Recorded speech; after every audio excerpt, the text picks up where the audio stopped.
Consequences ఏదైనా yes నేను కూడా సిద్ధంగా ఉండాలి, కొన్నిటికి రెడీ. ఎందుకు మళ్ళీ నేను అయ్యి చెప్పాల్సిన అవసరం లేదు. వచ్చాను అంటే నెల్లూరులో చాలామందికి తెలుసు అన్నిటికీ సిద్ధపడే వస్తానని. కాబట్టి ఒకటే నేను కోరుకునేది, మరోసారి చెప్తా ఉన్నా, మా నాయకుల మీద పేరు పెట్టింది ఎందుకు ఈ నాయకుల మీద కేసు పెట్టకూడదు, ఎందుకు వేమిరెడ్డి ప్రభాకర్ రెడ్డి మీద కేసు కట్టకూడదు అని అడుగుతా ఉన్నా నేను. అంటే డబ్బున్న వాళ్ళందరూ సత్యహరిశ్చంద్రులు, పేదవాడు తప్పు చేస్తే వాడు దొంగ దోపిడీదారుడా? అంటే డబ్బున్న వాళ్ళు పెద్ద మనుషులు చలామణి అవుతున్న వాళ్ళు ఏమన్నా పొరపాటు తప్పులు చేస్తే సరిపోతుందా? ఇక్కడున్న ప్రెస్ వాళ్ళకి చెప్తున్నానన్నా, మీ అందరికీ కూడా, వాళ్ళ మీద వార్త రాయాలంటే ఆలోచన, ఆయన మీద మాట్లాడాలంటే కొంత మీద ఆలోచన. ఏ డబ్బులున్నాయన, డబ్బులుండి 4 ఇట్టిట్ అని ఇట్టిట్ట అంటే కరెక్ట్ అయిపోద్ది. పెట్టుకోండి, నా మీద పెడతారు, ఇంక నుంచి మలుకుంటారు. ఇవన్నీ చాలా చూసి వచ్చినోడిని. కానీ ఒకటే అడుగుతా ఉన్నా, ప్రభాకర్ రెడ్డి మీద ఎందుకు కేసు కట్టకూడదు? ప్రభాకర్ రెడ్డి గారు మోనోపాలీ చేస్తున్న మాట వాస్తవమా? నేను సాక్ష్యాలతో సహా ఇది చూపించి కాదని చెప్పమనండి. నా కంపెనీ కాదు, మైండ్లో ఓపెన్ చేసేసి అందరి చేత ఓపెన్ చేయని చెప్పానండి. ఎంపీగా ఆయనకు బాధ్యత లేదా? పబ్లిక్ రిప్రజెంటేటివ్గా ఆయనకు బాధ్యత లేదా? ఉదాహరణ మీరే చూడండి, 1,00,000 టన్నులున్నా 1,00,000 టన్నులు ఇంటూ 50,000. నేను చెప్పేది లేదు, మీరు చెప్తున్నదే. 50,000 అంటే ఎంత? 500 కోట్లు ఒక్క దాంట్లో.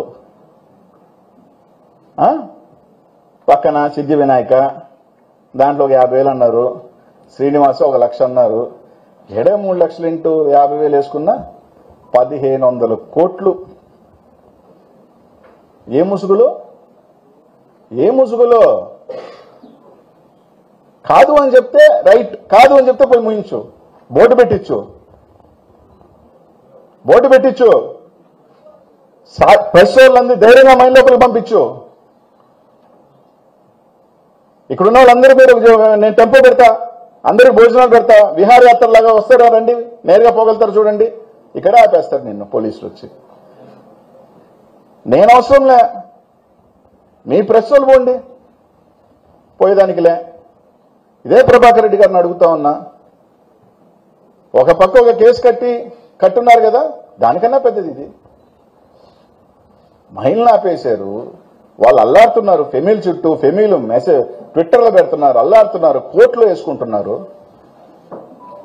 ఒకటి మాత్రం చెప్తున్నానన్నా, మీకు ఈరోజు అధికారం ఉంది, మీరేమైనా కట్టుకోండి, నాకేం ఇబ్బంది లేదు, నాకేం ఇది లేదు. గతంలో కూడా ఒకసారి చెప్పా, ఖచ్చితంగా పే బ్యాక్స్ అందరికీ ఉంటాయి. అది పెద్ద చిన్న ఆయన ఏముండవు, తప్పు ఇదంతా చూడండి. ఎక్కడ నేను అనిల్ గారు నేను ఈరోజు మాట్లాడిన దాంట్లో ఒక్కటి కూడా బురద చేయలేదు కాదు. ప్రతిదీ కూడా ఒక డాక్యుమెంటరీ ఎవిడెన్స్కి సంబంధించి నేను మాట్లాడుతూ ఉన్నా.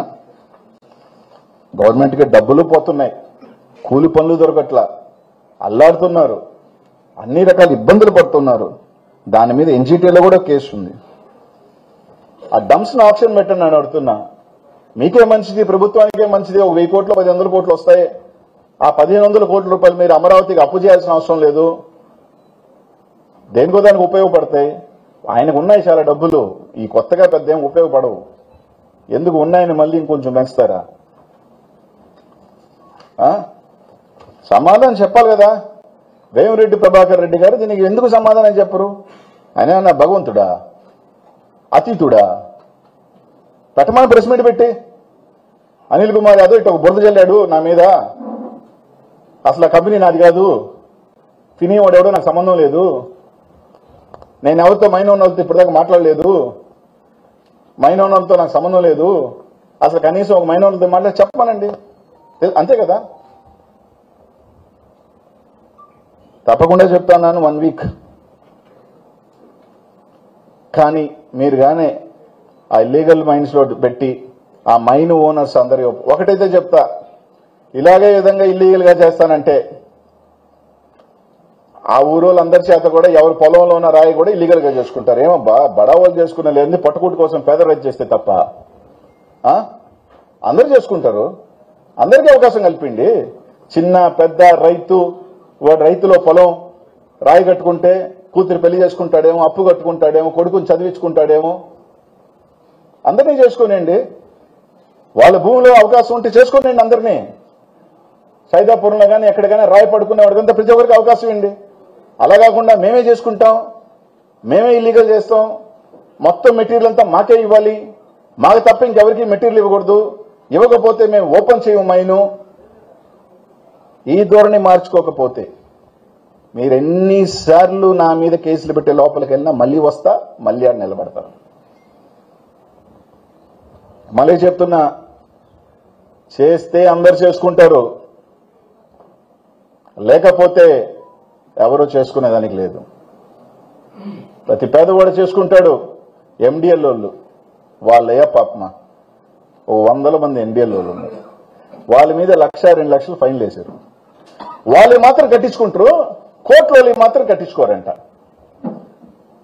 వాడు 1,00,000, 2 లక్షలు వేసుకున్నాడు. మీరు మెటీరియల్ కొనుక్కుంటున్నారు కదా, వాళ్ళు మెటీరియల్ కొనుక్కోండి. వాళ్ళు మెటీరియల్ కొనుక్కోరు, వాళ్ళు మెటీరియల్ ఓపెన్ చేసి వాళ్ళు మెటీరియల్ అమ్ముకోనిరు. 100 మంది ఆడే వైసీపీ పార్టీ కాదు, తెలుగుదేశం పార్టీ వాళ్ళు చాలా మంది ఉన్నారు.